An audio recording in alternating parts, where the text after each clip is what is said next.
That's all trip இது ஒரு auto மற்றும் கேப் புக்கிங் ஆப். சின்ன டவுன்களுக்கு விசேஷம், கோயில், குளம்னு டூர் போறவங்க ஆட்டோ கேப் கிடைக்காம ரொம்ப கஷ்டப்படுவாங்க. அவங்களுக்கு இந்த ஆப் ரொம்ப பிரயோஜனமா இருக்கும். கீழே டிஸ்கிரிப்ஷன்ல இருக்க லிங்கை கிளிக் பண்ணி தட்ஸ் ஆல் ட்ரிப்பை டவுன்லோட் பண்ணிக்கோங்க. வாகனங்களை நிறுத்துவதற்கு அதிக பணம் வசூல் செய்யும் டெண்டர் உரிமையாளர் மீது நடவடிக்கை எடுக்க வேண்டும் என பொதுமக்கள் கோரிக்கை விடுத்துள்ளனர்.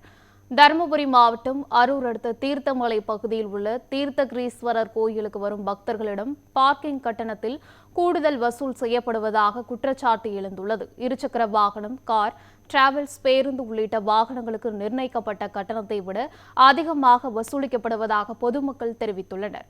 இதுகுறித்து டெண்டர் எடுத்த நபர்களிடம் பொதுமக்கள் முறையிட்ட போது அவர்கள் மிரட்டி வசூல் செய்வதாக பொதுமக்கள் குற்றம் சாட்டியுள்ளனர்.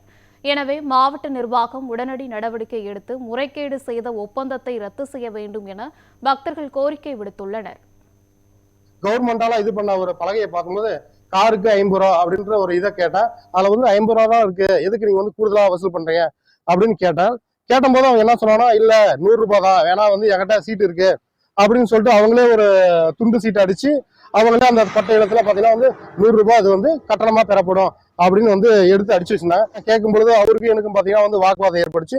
அந்த வாக்குவாதத்துல பாத்தீங்கன்னா வண்டிக்கு நான் அப்படிதான் வாங்குவேன், அதிகப்படியா நான் 100 ரூபா தான் கட்டணம் வசூல் பண்ணுவேன், பஸ்ஸுக்கு பார்த்தா நான் 350 ரூபா 400 ரூபா வசூல் பண்ணுவேன், அது என்னுடைய விருப்பம், இது அரசாங்கத்தால நிர்ணயிக்கப்படுறதா, இப்ப நானே தான் இது பண்ணிருக்கிறேன் அப்படின்ற மாதிரி சொல்லியிருந்தாரு. சரி, இருந்தாலும் இந்த மாதிரி டெண்டர் முறைகேடா நடக்கப்படுது, இருந்தாலும் இவங்க அதிகமான கட்டணப்படி இவங்க டெண்டர்ல எடுக்கிறேன் அப்படின்ற மாதிரி அதிகப்படியான முறைகேடுல அதிகப்படியான வாக்குவாதத்துல ஈடுபட்டு வராங்க. சீட்டுல கொடுத்துருக்கிறது 150 தான் டிராவல்ஸ் போட்டிருக்கு. ஆனா இவங்க வாங்குறது என்ன 250 வாங்குறாங்க, எல்லாமே எக்ஸ்ட்ரா தான் வாங்குறாங்க. ஸோ சம்மந்தப்பட்ட ஊராட்சி யாரும் அறநிலைத்துறையும் கோயிலுக்கு வர மக்களை சங்கடப்படுத்தாம, கோயிலுக்கு வந்தால் யாரும் சண்டை போட விரும்ப மாட்டோம். ஸோ காசு கேட்கறத கொடுத்துட்டு மேலே ஏறிடணும்.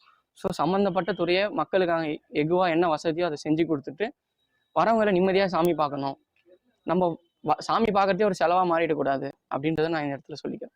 இந்த கேட் கார் பார்க்கிங்க்கு ஒரு காருக்கு பைக்குக்கு பார்த்தீங்கன்னா 20 ருபீஸு, காருக்கு பார்த்தீங்கன்னா 50 ருபீஸு, பஸ்ஸுக்கு 100 ருபீஸ் அந்த மாதிரி வாங்கிட்டு இருக்காங்க. பட் அது கவர்மெண்ட் ரூல்ஸு. இங்கே என்ன பண்ணுறாங்கன்னா அப்படியே ஆப்போசிட்டு. காருக்கு 100 ருபீஸு, பஸ்ஸுக்கு 300 ருபீஸ் வாங்குறாங்க. இந்த மாதிரி க்ரௌடு டைமில் இவங்க அதை சந்தர்ப்பமாக பயன்படுத்தி மக்கள்கிட்ட அதிகமாக பணம் வசூல் பண்ணிடுறாங்க. அதை ஏன் அப்படின்னு நம்ம கேட்கும்போது பார்த்தீங்கன்னா அதுக்கு நிறைய ரீசன் சொல்கிறாங்க. நாங்கள் அவ்வளோ பணம் கொடுத்து நாங்கள் எடுத்துருக்குறோம், 50 லட்சம் 40 லட்சம் கொடுத்து எடுத்துருக்குறோம், அதெல்லாம் நாங்கள் எப்படி இது பண்ணுறது அப்படின்ற இவங்க ஒரு தனியாக அதுக்கு மேலே அமௌண்ட் அதிகமாக வச்சு வாங்கிட்டு இருக்கிறாங்க. இது மக்கள் எல்லாமே பார்த்தீங்கன்னா பொதுவாக ரொம்ப பாதிப்பு அடைஞ்சிட்டு இருக்கிறாங்க.